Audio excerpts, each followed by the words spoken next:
message clé qu'on a voulu faire passer aujourd'hui, c'est qu'il est tout à fait possible de migrer une plateforme de retail média sans impacter le revenu publicitaire associé ni l'expérience des annonceurs. C'est dans ce contexte-là qu'on a parlé aujourd'hui avec Mano Mano pour parler de la migration qui a été faite en quelques mois, dans lequel on a pris le parti de migrer tout tel quel dans un environnement ISO, donc les campagnes telles qu'elles étaient, pour vraiment reproduire avec un objectif principal de migration sans rupture de revenus et sans rupture de revenus ou de performance associée pour les annonceurs non plus. Une migration réussie, il y a vraiment 3 piliers. Le premier, c'est vraiment la préparation stricte des équipes data, des équipes e-commerce et ad sales.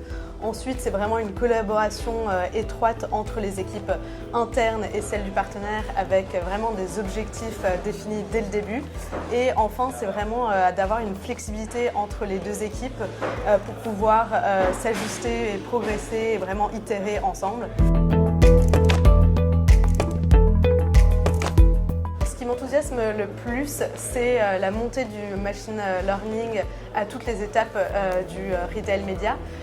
Vraiment la personnalisation, ça va être l'étape la plus visible, vraiment montrer la bonne pub au bon moment et au bon utilisateur. Ça va impacter les ciblages, les enchères et même les produits qui vont être affichés. Typiquement, on parle d'un ciblage initialement qui était par segment ou un peu déterministe, à un ciblage cette fois-ci intelligent, en temps réel, individualisé, donc par personne. Sur les parties bidding, pareil, il y a un vrai impact par le machine learning où on passe maintenant à un bidding plus intelligent, qui est un bidding lié sur l'objectif de la campagne, donc les outcomes qu'on cherche à avoir, le ROAS ou la cost cible, ou alors la maximisation des sales. Le ML dans sa globalité est ce qui permet de révolutionner le plus la partie retail média en permettant de s'approcher au maximum de l'expérience organique et de rendre indissociable l'expérience ads d'une expérience organique.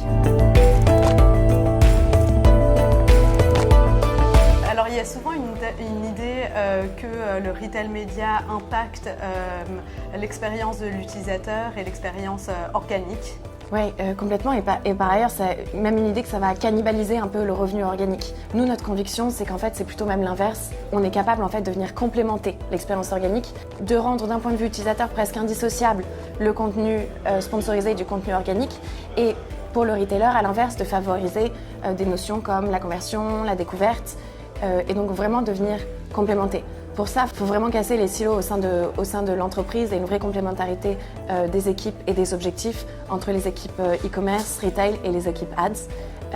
Mais c'est notre grande conviction.